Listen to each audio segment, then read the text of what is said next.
আমি প্রচুর পাহাড় পর্বত সমুদ্র ঘুরতে খুব ভালোবাসি, সমুদ্রটা কমই ঘুরছি, পাহাড় পর্বত ঘুরতে আমি খুব ভালোবাসি, মানে আমি এক্সপ্লোর করতে খুব ভালোবাসি। তখন ওরা আমাকে বলতো যে মোটামুটিভাবে তোরা কর রিলস দিস। তো ব্লগ আমি কোনো ভাবিনি ব্লগিং কাকে বলে, ব্লগিং কীভাবে হয়, ব্লগিং কেমন করে কীভাবে ভয়েস ওভার দেয়, আই হ্যাভ নো আইডিয়া বাস দ্যাট মোমেন্ট। আমি একদিনকে একটা প্রথম ভিডিও আমি শেয়ার করি, আমি একটা রেনবো ভ্যালি বলে একটা কলেজ ভ্যালিতে আমি গিয়েছিলাম।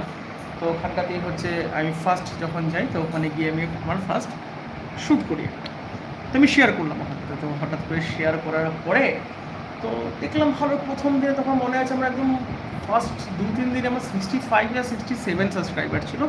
হঠাৎ করে দেখি আমি ওটাকে 1.2K, মানে আমার কাছে বিংয়ে মতলব আমি যখন প্রথম কন্টেন্ট ক্রিয়েট করছি, প্রথম একটা ইউটিউবটা আমার প্রচুর, আমার কাছে 1.2 বা 1.3K। তো আমি ভাবলাম যে ঠিক আছে, তো এরকম আমি রিলস শেয়ার করতাম, গান দিয়ে ভিডিও বানাতাম। এবার কপিরাইট কী জিনিস আমি জানতাম না, তো আমার প্রথম প্রকার ভিডিও, ম্যাক্সিমাম ভিডিও কপিরাইট চলে এসছে, আমি জানি না কেন, আইডিয়া ছিল না তখন আমার। তারপরে হঠাৎ করে ভিডিও দিতাম। তারপরে একজন আমাকে হঠাৎ করে বললো, মানে একজন কি আমি নাম নিয়েই বলছি, এখন আর কোনো লোক লজ্জা ভয়ের ব্যাপার নেই, তো বললো যে হচ্ছে তুমি একবার ভয়েস দাও। আমার তখন উদ্ভি ওয়াইফ ছিল, এখন ওয়াইফ তোমরা সবাই জানো। তো সেই মুমেন্টে আমি ভয়েস দিলাম, ভয়েস ওভার দিলাম, কিন্তু মানে ব্যাকে মানে ভয়েস ওভার দিলাম, মানে ডিরেক্ট আমি ক্যামেরাতে ভয়েসই করতাম না, অন স্ক্রিন। আমার ভাই বলল, তো খুব একদম 52 ইয়া 53 সেকেন্ডসের একটা ভিডিও ছিল। একটা কথা বলতে চাইছি যে আচ্ছা what ever apart from this, তো তখন জাস্ট আমি 52 ইয়া 53 সেকেন্ডস একটা ভিডিও ছিল। তো সেই ভিডিওটা আমি ভয়েস দিয়েছিলাম, মানে বাড়ি থেকে আমি ঘুরতে গিয়েছিলাম ডুয়ার্সে, দেন ডুয়ার্স থেকে আমি ব্যাক করছি, জাস্ট একটুকু মানে অল্প একটু জাস্ট একটা ক্লিপ। তো সেই ক্লিপটা দেওয়ার পরে দেখছি আমি ভিডিওসটা ভালো ভিউজ হয়েছে 482, মানে বড় মানে বড় শর্টটা অ্যাজ বড় হিসাবে।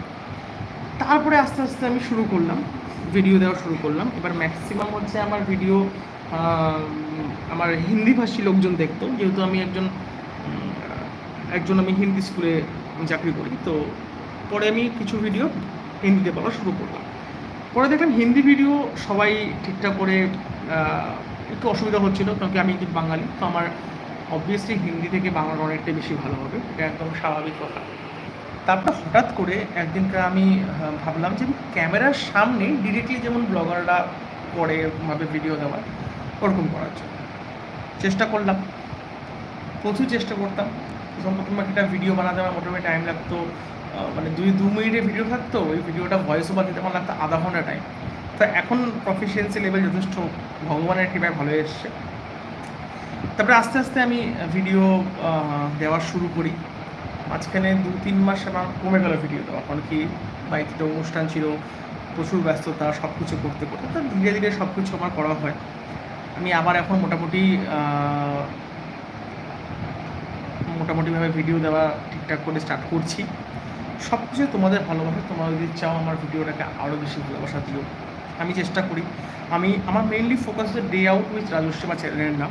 তো ডে আউট উইথ রাজশ্রীতে আমার শুধুমাত্র আমার লাইফস্টাইল ব্লগ থাকে না, ওখানটাতে আমি ডেলি সারাদিন কী করছি, ওখানে আমার খাওয়ার ব্লগ, আমার ঘোরার ব্লগ, আমি যা করি, শুধু আমি আমার ওয়ার্ক প্লেসটাকে কোনো সময় দেখাই না, কারণ কি ওটা আমার কাছে একটু কনফিডেন্সিয়াল মনে হয়। তো দ্যাটস ওয়াই আমি ওটা শো করি না কারোর সামনে। বাদ বাকি টাইমটা কিন্তু ওয়ার্ক প্লেসের বাইরে তাদের সাথে আড্ডা মারা সব কিছু আমি শেয়ার করি। তো যাই হোক, তো এই আজকে এটা বলার জন্যই আসলাম যে তোমরা যা কিছু আমার জন্য করেছো, অনেক অনেক ধন্যবাদ, অনেক অনেক ভালোবাসা, আর থ্যাংক ইউ ভেরি মাচ, আর থ্যাংকস এ লট। আমি তোমাদের সাথে চেষ্টা করবো প্রায় জয়েন করার, মানে শুধু তোমরা আমার সাথে থেকো, ভালোবাসা দিও, এটাই আমি চাই। আর ব্যাস এটুকুই বলার আছে। আর ফেসবুক ইনস্টাতে তোমরা আমার সাথে থেকো। আর মানে আমি অ্যাকচুয়ালি কোনো স্ক্রিপ্ট লিখে কোনো সময় বসি না, তো স্ক্রিপ্ট লিখে বসতে আমি পছন্দ করি না।